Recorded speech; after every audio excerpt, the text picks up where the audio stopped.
Sebelan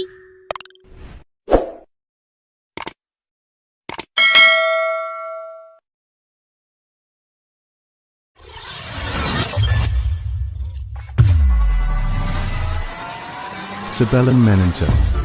Hendaklah subscribe. YouTube ladong rejeki. Semoga dilimpahkan rejeki. Dan keberkahan kita semua. Amin. Baik, kita lanjutkan. Prinsip ke-11. A man who is used to acting in one way never change. He must come to ruin when the times in changing no longer are in harmony with his ways. Seseorang yang terbiasa bertindak in one way, dengan satu cara, never change, tidak pernah berubah. Dia pasti akan hancur pada saatnya dalam perubahan. Karena tidak sesuai karena ada perubahan yang tidak sesuai dengan jalan hidupnya. Jadi ada pemimpin atau banyak di antara kita yang hidupnya itu mono. Ya. Zaman dulu kan ada monofonik. Monofonik itu HP yang suaranya mono, tidak stereo. Nanti ada mono, ada stereo, terus ada polifonik. Orang hidupnya yang sejalur. Gitu terus. Dia punya prinsip, dia punya gaya, dia punya style, dan seperti itu terus. Tidak berubah-berubah. Sementara hidup ini berubah. Pada saatnya, gayanya tadi, prinsip-prinsipnya tadi akan hancur. Kenapa? Situasi berubah. Sehingga prinsipnya, gaya hidupnya tidak cocok lagi. Jadi dia sendiri yang akan kalah. Saya baru baca ada sejarah seseorang yang mengaku Imam Mahdi dari Mesir. Kemudian dia ini dengan halakohnya mengharamkan pendidikan. Jadi pokoknya sekolah tidak penting, nambah ilmu tidak perlu. Jadi orang ini cukup dia ngerti dasar-dasarnya agama, bisa sholat, bisa puasa, sudah tidak usah ditambahi ilmu macam-macam. Yang pada akhirnya ya kelompok ini tumpas, tergilas. Nah, pandangan yang one way semacam ini, jadi tidak melihat perkembangan situasi di sekelilingnya, pada akhirnya dia sendiri akan tergilas oleh zaman. Karena zaman ini berubah, dinamis. Hari ini misalnya, kalau ada teman yang masih anti HP, dia akan kesulitan luar biasa. Karena mode komunikasi hari ini 90% pakai HP, pakai smartphone. Bahkan smartphone jadul pun agak menyulitkan sekarang. Yang tidak ada WhatsApp-nya, yang tidak ada Facebook, Instagram-nya. Jadi ya tetap bisa ngikuti, tapi dia akan tercacar di pinggir-pinggir. Kenapa zamannya sekarang begini? Maka nasihatnya Machiavelli apa? Orang yang beracting one way never change. Jadi seperti itu terus tidak berubah-berubah. Pada saatnya dia akan hancur. Digilas oleh zaman. Maka apa? Luweslah. Ikuti perubahan. Itu nasihat selanjutnya. Quotes ke-11. Terus ada nasihat lagi. Ini, how we live is so different from how we ought to live. Bagaimana kita hidup itu berbeda dengan bagaimana kita harus hidup. He who studies what ought to be done rather than what is done will learn the way to his downfall rather than to his preservation. Bagaimana kita hidup itu beda dengan bagaimana kita harus hidup. Ia yang belajar bagaimana harus dikerjakan, apa yang harus dikerjakan dibandingkan apa yang telah dikerjakan, akan meniti jalannya menuju kejatuhan daripada bertahan. Ini maksudnya apa? Gini loh. Hidup ini memang ada idealisme. Tapi jangan lupa realitas. Idealisme itu how we ought to live. Sementara realitas itu how we live. Bagaimana kita harus hidup dan bagaimana kita hidup yang sebenarnya. Katanya Machiavelli, kita harus belajar lebih banyak tentang apa yang sebenarnya terjadi.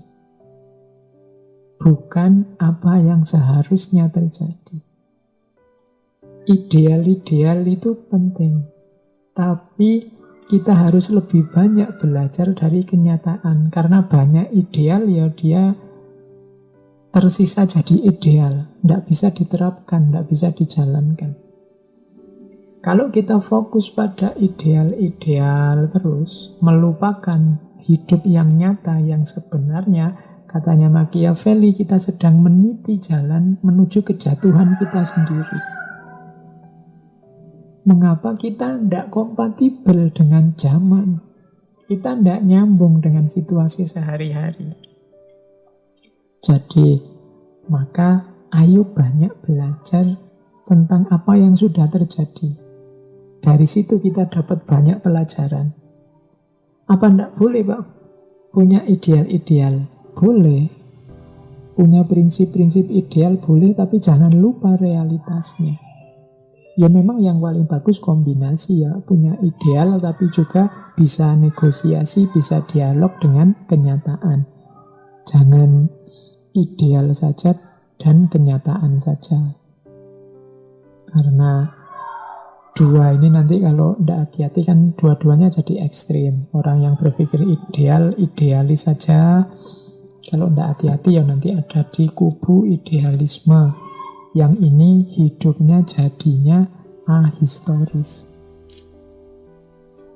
Ada orang yang hidupnya realitas saja, tidak peduli ideal. Ya kalau orang hidupnya realitas saja, tidak peduli ideal-ideal, ya hidup ini tidak akan naik kelas. Tidak akan jadi semakin baik. Hidup ini jadi semakin baik karena ada ideal-ideal. Jadi jangan salah satu yang difokusi, tapi dua-duanya. Tapi kalau harus salah satu, ya lebih banyak belajar dari apa yang terjadi sebelumnya. Karena kalau hanya orang fokus pada idealnya, nanti dia bisa putus asa. Dia bisa susah dalam hidupnya karena ternyata idealnya tidak bisa diterapkan apa adanya. Terus, prinsip selanjutnya. Everyone sees what you seem to be. Few know what you really are, and those few do not dare take a stand against the general opinion. Setiap orang melihat dirimu sesuai kelihatannya. Hanya sedikit orang yang tahu dirimu apa adanya. Dan dari yang sedikit itu lebih sedikit lagi yang tidak berani melawan pandangan umum. Nah ini para pemimpin berhadapan dengan persepsinya orang yang dipimpin. Katanya Machiavelli, ingatlah orang-orang yang kamu pimpin itu. Setiap orang akan melihatmu sesuai yang kamu tampilkan, sesuai yang kamu tampakkan. Jadi, ya karena orang tidak bisa mendalam sampai detail ke hakikat hidup kita. Dia melihat kita, oh orang ini tiap hari ke masjid, oh berarti dia orang soleh. Kan kita menyimpulkannya hanya cuma itu. Oh, orang ini suka puasa Senin Kemis, oh berarti dia religius. Oh, orang ini kalau ngomong maki-maki, oh berarti dia orang jelek, berarti orang tidak bisa menjaga mulutnya. Jadi orang menilai kita hanya dari kelihatannya kita. Yang tahu kita yang asli itu hanya sangat sedikit orang. Mungkin orang-orang dekat kita, orang-orang yang pernah berinteraksi langsung dengan kita. Ini orang yang tahu tentang diri kita yang sejati. Ada lagi Katanya Machiavelli, dari sekian sedikit orang yang tahu tentang kita itu, lebih sedikit lagi yang berani melawan pandangan umum. Jadi ada beberapa orang yang ngerti aslinya kita. Tapi beberapa orang ini banyak yang tidak berani menyebut aslinya kita. Dia lebih suka ikut orang yang hanya lihat tampilannya kita. Ya contohnya gini, misalnya kita rajin, ada orang lihat saya rajin ke perpustakaan. Terus banyak orang menganggap, wah ini Pak Faiz rajin ke perpustakaan, memang dia di sana baca. Memang orang tekun Pak Faiz itu. Ini opini publik, opini umum banyak orang. Hanya sedikit orang yang tahu ternyata saya ke perpustakaan itu sebenarnya tidak untuk baca buku, tapi untuk nyari wifi gratis misalnya. Loh, ini kan ada sedikit orang yang aslinya tahu. Tapi sedikit orang ini sebenarnya kalau ditanya, Pak Faiz itu ke perpustakaan ngapain sih? Sebagian besar tetap akan jawab, Pak Faiz itu ya karena suka buku dia. Mungkin di sana yang baca-baca. Padahal dia tahu betul aslinya saya itu nyari wifi gratis. Nah, dalam kehidupan sehari-hari itu seperti ini. Jarang orang yang mau mengambil resiko menyatakan kebenaran. Banyak orang lebih suka ikut saja general opinion, pandangan umum. Nah, sudahlah, orang lain begitu ya saya ikut bilang begitu.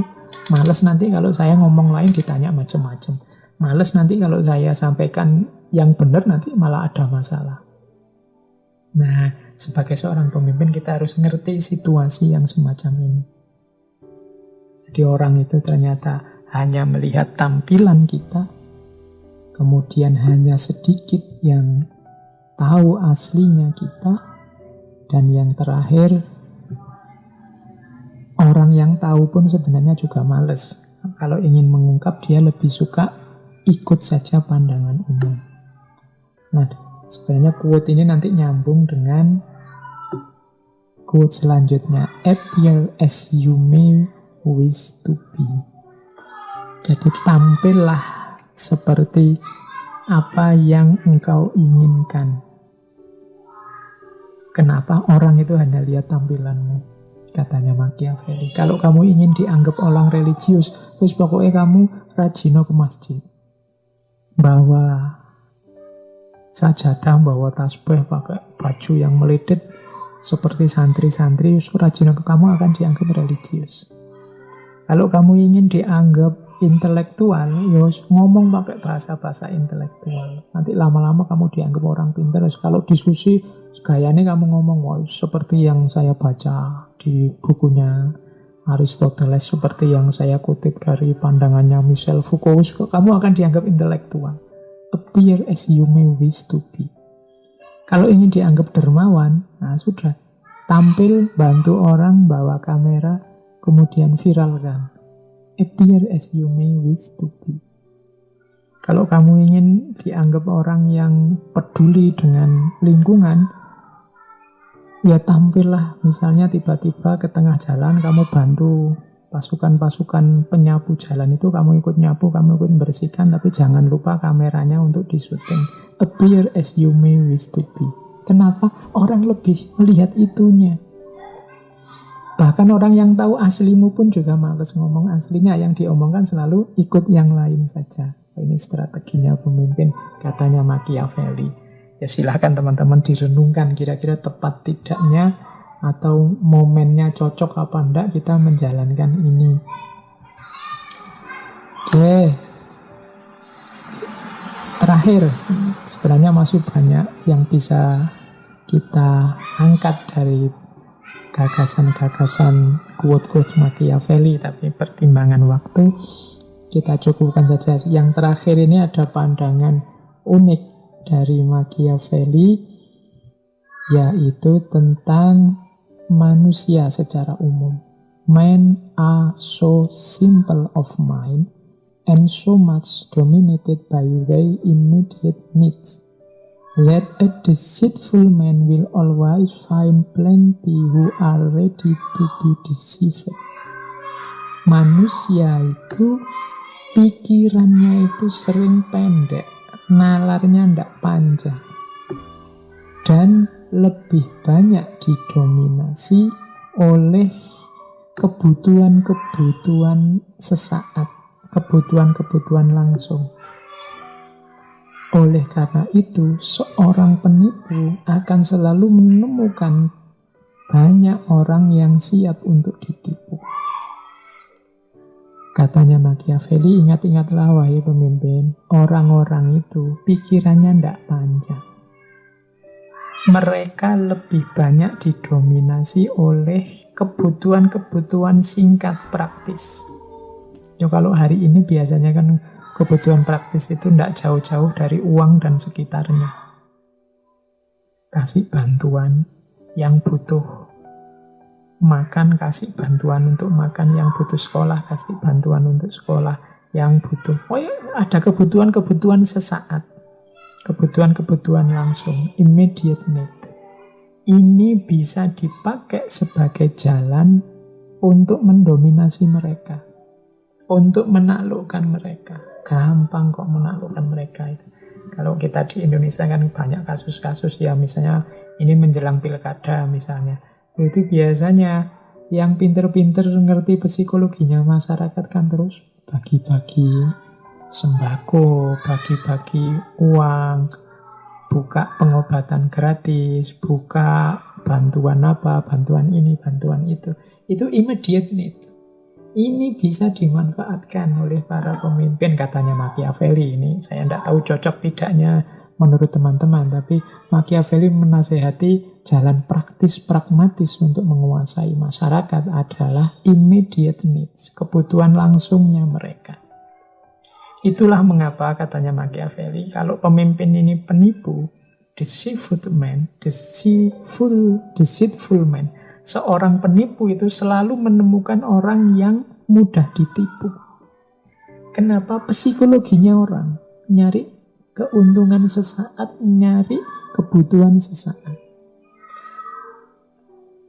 Kalau teman-teman sering dapat SMS gelap tiba-tiba selamat, Anda dapat hadiah, itu kan selalu saja ada orang yang tertipu. Kenapa? Immediate need tadi. Orang membayangkan, waduh dapat 100 juta aku, dapat 150 juta aku. Itu kadang-kadang selalu saja ada orang yang tertipu. Deceitful man will always find plenty who are ready to be deceived. Banyak orang yang siap ditipu. Kenapa orang kok jadi siap ditipu? Karena kebutuhan sesaat tadi. Oke.